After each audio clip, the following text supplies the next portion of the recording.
Nanalo dahil sa awa, hindi nanalo dahil kung ano yung kanyang kakayanan. O, yan ang Bato de la Rosa, mga bossing. So ngayon, dahil napag-usapan na din ho natin ang ICC, mga kababayan, mga boss chief sir, Trillanes. Alam naman ho natin na si dating Senador Trillanes, hindi ho pinalad, hindi nanalo.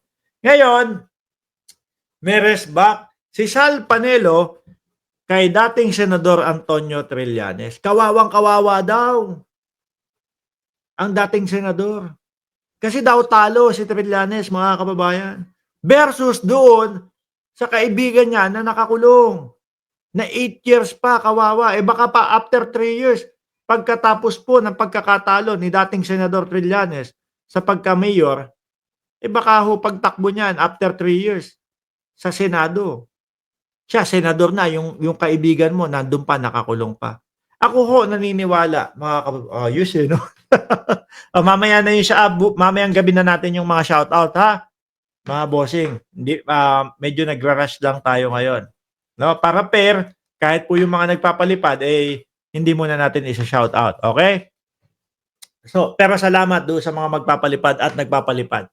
Ngayon, mga kababayan, ako ho naniniwala, iba yung ako po naniniwala ni Mark Ramos eh, no?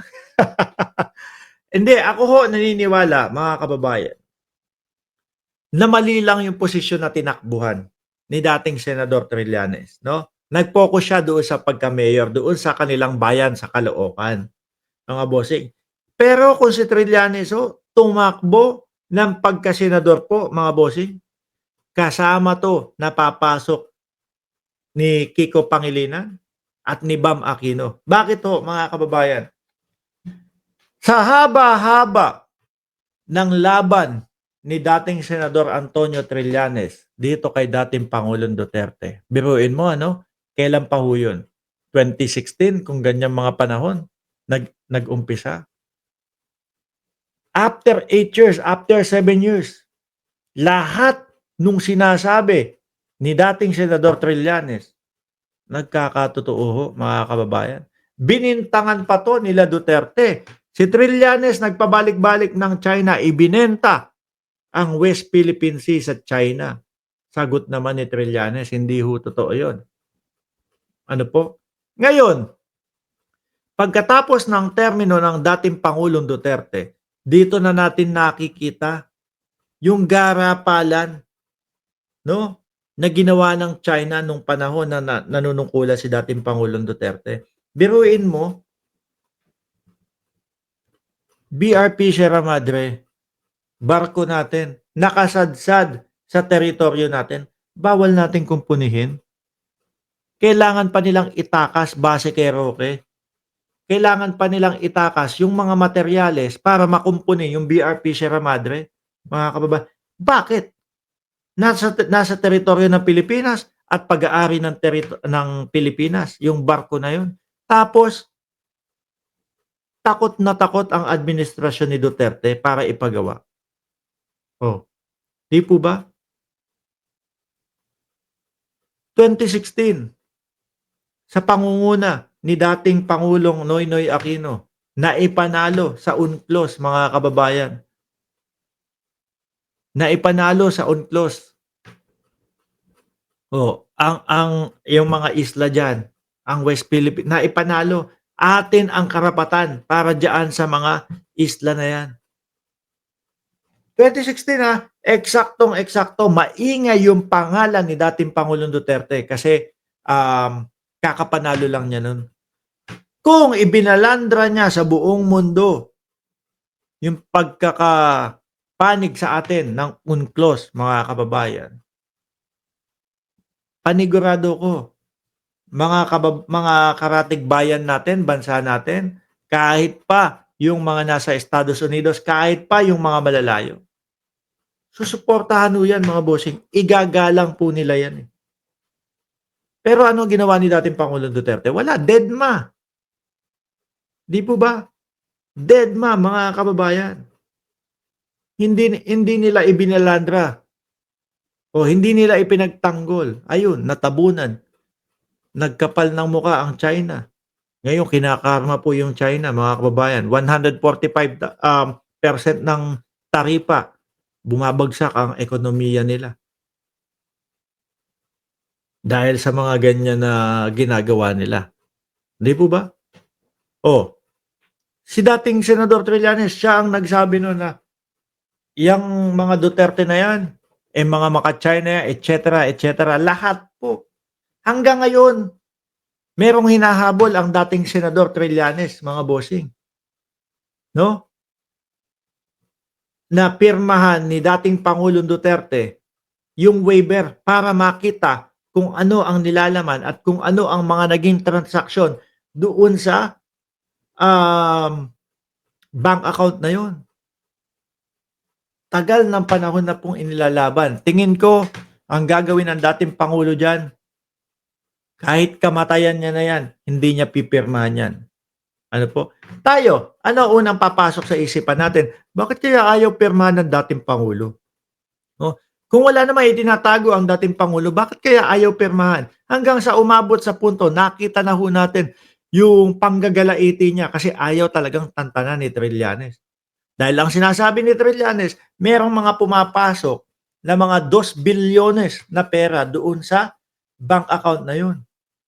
Nakita nyo yung panggigigil ng dating Pangulo kay Trillanes, inawakan yung mic, inambaan sa kanya, galit di ba? Kasi napipikon na. Hmm. Pagkatapos nung hearing na yun, si Panelo, may sinasabi, ay kakasuhan po si Trillanes ng dating Pangulong Duterte kasi dahil doon sa waiver sinisiraan ang dating Pangulo. Nakaso ba? Hindi naman, di ba? Meron bang nangyaring pagkakaso sila? Wala naman, di ba? O ngayon, ano naman Mark kung hindi kinasuhan? Ngayon, diyan mo mapapatunayan na puro boka-boka lang sila. Kasi kung kinasuhan nun nila si Trillanes, mga kababayan, that time, para mapatunayan mo na sinisiraan lang kayo ni Trillanes, kailangan buksan yung bank account. Malaman kung ano ba yung mga nangyayari. Yung sirkulasyon ng pera dyan. Kung meron bang pumasok na 2 bilyon dyan, tapos may lumabas at pinasa nung may-ari ng bank account na yon yung 2 bilyon sa iba. Hmm. Kapag walang nakitang gano'n na transaksyon, pahiya si Trillanes. 'Di ba pahiya ho si dating Senador Trillanes. Kaso mga kababayan, ayaw pirmahan, ayaw ipakita. Meron silang ginawang hakbang. Pinakita kung magkano lang yung laman. Pero yung sa likod ng laman na yon, kung ano yung mga naging transaksyon, ayaw ipakita. Kasi ho, puwedeng gawin diyan, 'no? Kunyari ako, sa misis ko kunyari, merong $25,000 si Mark Ramos dito sa bank account niya, ganito, may pumasok. Ayaw kong pakita sa misis ko, 'no? Kasi may gusto akong may gusto akong ano, oh, "Oh, eto tingnan mo nga, oh, magkano nakalagay diyan? $50 lang." 'Di ba? Oh, yung pinaka, laman lang, $50 lang, oh, walang pumapasok. Pero kung uusisahin mo, yung mga transaksyon ng bangko na yon, may pumasok na $25,000 at ipinasa ni Mark Ramos sa kabilang bank account niya para hindi makita na may mga gano'n. Hmm, yoon ang ginawa lang nila. Ayaw nilang pakita yung mismong transaksyon, 'di po ba? Kasi kapagka kinasuhan nila si dating Senador Trillanes, mga kababayan, sila din po ang malilintikan. Sa kadahilanan ho, mga boss chief amo sir, na ano, makikita kung ano yung mga transaksyon. Baka meron talagang itinatago, 'di ba? Kaya hanggang ngayon ho, wala pong kasong nangyayari. Ngayon ang sabi ni etong si Panelo, kawawang-kawawa siya. Siya ang nakipagsabwatan diyan sa dahig, para makulong si Presidente Duterte, dating pangulo, 'no? Hindi na presidente 'yan, dating pangulo, Tayo alam natin mga kababayan, na sa pangunguna po ni dating Senador Trillanes, kaya po nandiyan si dating Pangulong Duterte, 'di ba, mga kababayan? Ngayon kung aalipustahin ni Panelo, "Ay talo ka," gano'n. Ako ho naniniwala mali lang yung posisyon na tinakbuhan. Dahil po kung sakali sinunod ni dating Senador Trillanes yung kagaya ng sinabi natin, "Mag-senador ka sir, kasi mas kailangan ka sa Senado." Kung sinunod ho yun mga bossing, ako naniniwala ako Bam Aquino tapos Kiko Pangilinan nandiyan, pasok din ho ito, mga bossing. Sa dami nung nai-e-expose niya. Sabi ni Panelo parang bata, ayan pinarusahan siya, kinawawa siya ng mga botante, talong-talo. 'Di ba? Ang tanong namin sa iyo Panelo, sino ang mas kawawa? Si dating Senador Trillanes na nakalaya, na nakapaglalakad sa bayang Pilipinas, nakakapunta kung saan niya gustong puntahan, o or si dating Pangulong Duterte na nakarehas hanggang ngayon at hindi niyo pa alam kung kailan lalaya, baka abutin ng 8 taon. 'Di po ba, mga kababayan? Oh, mas kawawa yung nakakulong. Ikaw naman, ano